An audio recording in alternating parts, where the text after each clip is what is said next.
Welcome to Nasdaq Trade Talks. I'm Jill Malandrino, Global Markets Reporter at Nasdaq. Joining me for this segment, we have Kriskey, Commodities and Alternatives Product Strategist at Invesco. We're going to take a look at top commodity ETFs and why investors are choosing to invest in them. Kathy, it's great to meet with you. Welcome to Trade Talks. Great. Thanks so much for having me. You got it. Let's talk about what's happening in the commodities markets. It seems to be a little bit of volatility and they're moving up and down, really with current events impacting their performance. Right, and it's exactly right. Up to June, we were just a straight line up. And then all of a sudden we had the China lockdowns, we had fear of a recession, we had the SPR release, right, the Strategic Petroleum Reserve release, releasing all those barrels, 1 million barrels per day. That caused a big correction down.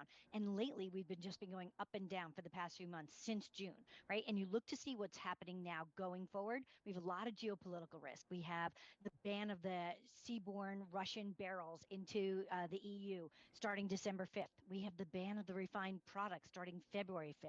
And at some point, China's going to have to reopen, right? We estimate that China's probably going to be truly reopening in the second quarter of next year because they have to get through the winter, right? That stat of like 50% of people over 80 are not vaccinated. So China runs the risk, right, of those lives if they open up too early. So, but China's the biggest buyer of commodity. They're a big part of the commodity story. So we need China back to see commodities really continue on that uptrend.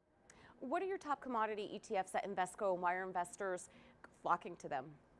So PDBC and DBC are both broad-based commodity ETFs, and we've seen loads of interest in them, and they've hit crazy highs. I think just in the past 2 years, we saw over $11 billion in inflows into these two products.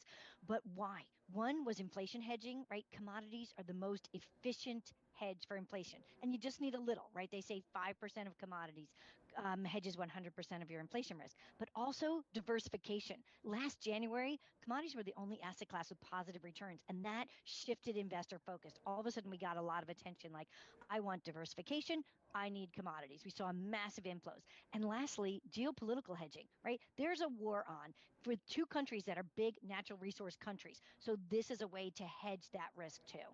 What do investors need to know when considering commodity investments? So number one, educate yourself, right? And shows like this really will help, right? The information is out there. We post loads of stuff on the Invesco website under the PDBC banner, whatever, but there's loads out there. So get interested in the asset class. You can't just stand on the sidelines any longer and just say, I'm too afraid. You need to understand them, but also understand the tax consequences. The two products I mentioned, one is a 40 Act fund, PDBC, right? It has to pay out distributions of any commodity related income.